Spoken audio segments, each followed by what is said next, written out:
So another day, another vlog. So tatry natin palitan ng LED bulbs tong Suzuki Carry na H4. So H4, di ko alam kung paano siya naging H4 eh. Ito, itong LED projector bulb na to. Mabit natin kasi wala akong nakikitang sa online na pwede siyang yung mga nagpapalit. So papalitan natin yung stock. So meron siya dito dalawang nut bolt. So tingnan natin kung anong kasukat. Baka 10. Sukat siya 10.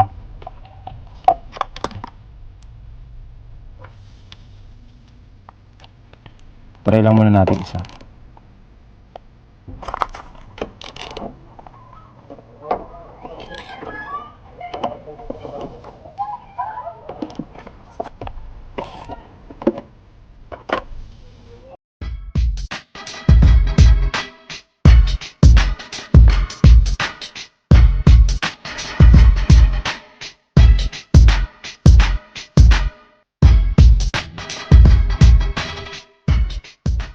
So tingnan natin dito kasi meron pa rito akong nakitang, ewan ko lang kung ano yun, pero sabi kasi yun. So sara muna natin ito. Ito lang daw. So, may rubber ano lang daw siya doon, lock kumbaga. Nakikita dito eh. Palitan na lang natin sa ilalim sana.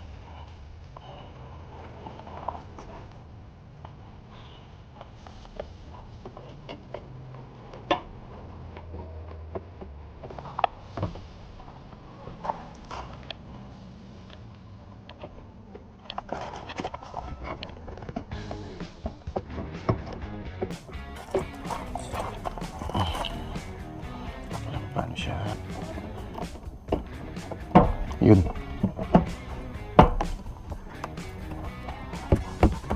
Pila rin. Yun. So, ganun.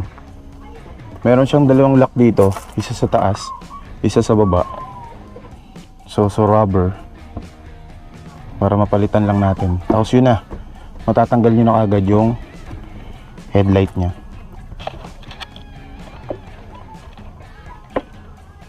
Binutin lang natin yung mga socket. Tapos may clip din siya dito. Ito para sa park light kung nakikita nyo.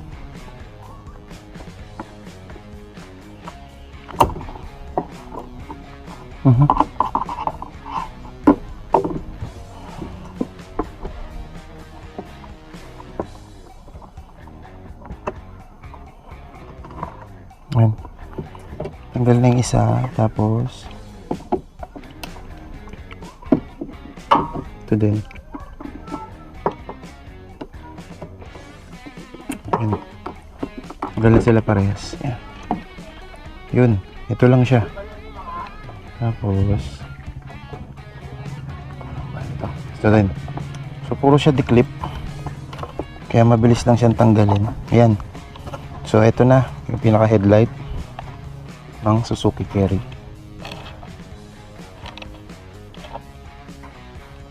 So wala naman siguro siyang nalaglag.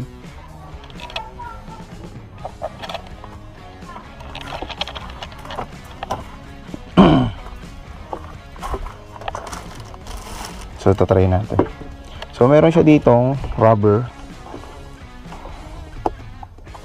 Ko alam kung paano siya tanggalin.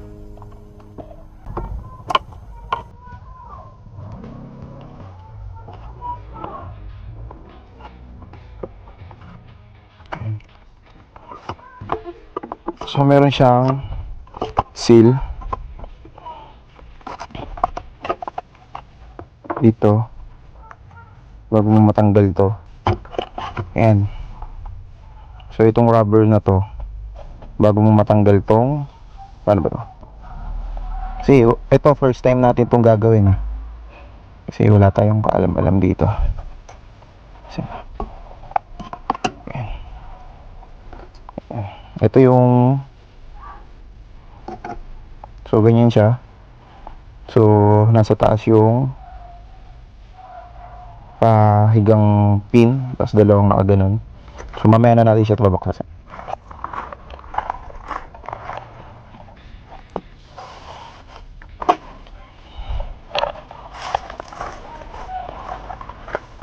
Ayan. Tapos papalit natin tong H4 na to. So di ko pa siya natitesting kung okay siya. Pero yun, sakto. Sakto siya, guys. Ang lupit. So sakto siya. So ito yung stock ng ano na stock na headlight bulb ng ating Suzuki Carry. So yan, ito yung stock niya. Tapos ito yung ipapalit natin. So tatry natin siya kasi maganda daw yung ano nito, review nitong ano na to. So meron siyang adjuster dito. Pwede siyang iusog kung ayaw mo na nakatingala or ayaw mo, kung gusto mo siyang nakababa. Ito. So ibabalik natin siya dito.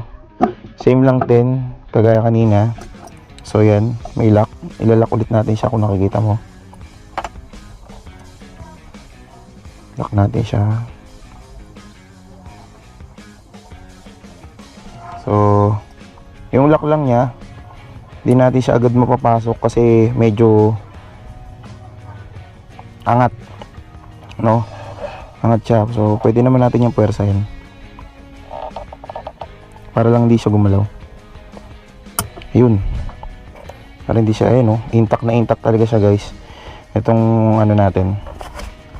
So lagay na natin yung tinanggal natin na rubber seal. Ito, ganun pa din, walang pinagkaiba.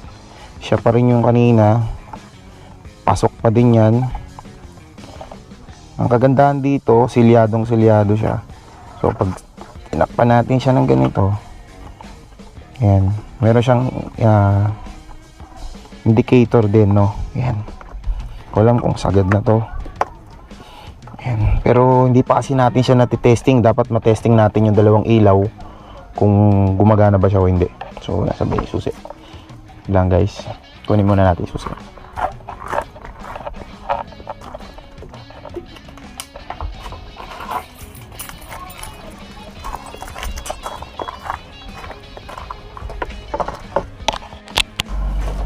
So guys, hindi pa pala natin natitesting yung LED. So tatry muna natin kasi baka pagkabit natin hindi siya umaandar, no? Tatry natin yung high and low niya. So try muna natin siya. So ito yung sinasabi ko sa inyong H4. Ayan, meron naman siyang socket indicator naman dyan, kaya hindi kayo maliligaw, no? Ayan.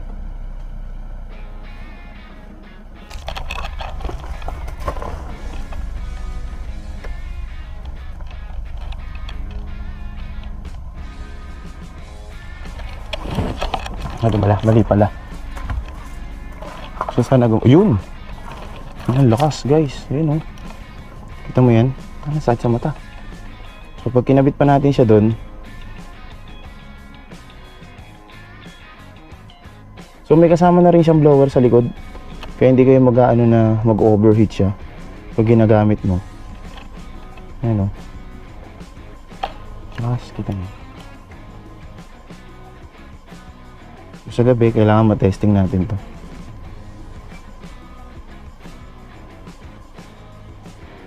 So, gutin muna natin. Yung isa din. Testingin natin.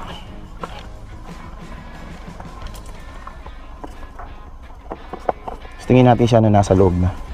So, para makita natin kung malakas.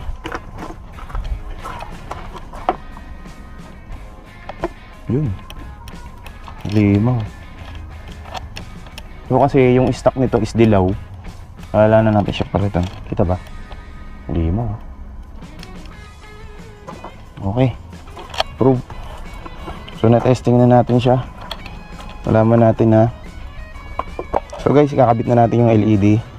So na-testing na natin siya. So sana maging successful to. So may blower naman siya eh. Itong ano na yan, oh. LED projector. Ano maging okay.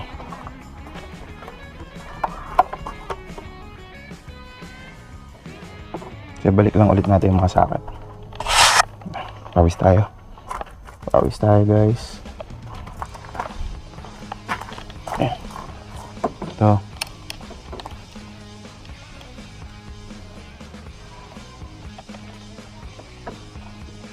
So, muna natin bawat socket. Yan, ganun pa rin. Mabit natin sila sa isa. Yan, ito para sa signal light, brake light. So, sa susunod, papalitan natin yung brake light. Mga park light nito. Para magmukhang maangas naman kasi LED na yung ano eh. Kailangan palitan din natin sila. Tapos, ganun ulit. Sasaksak muna natin dito yung dalawang pin niya. Ito, may dalawang pin yan ito. May dalawang pin. Sasaksak muna natin dito.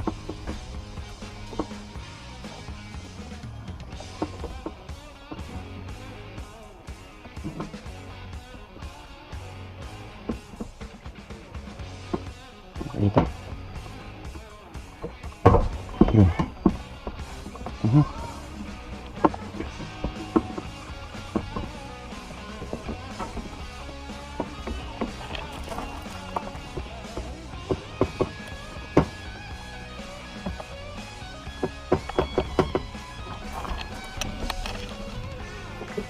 Sumushoot.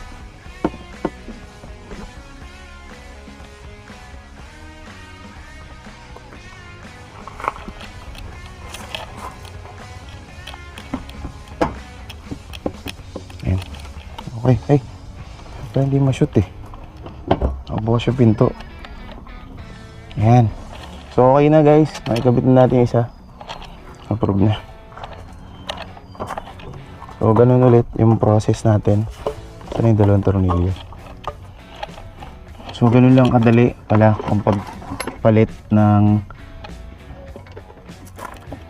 ilaw ng Suzuki Carry. So yung kabila, same lang din ang gagawin natin. Papakita ko na lang yung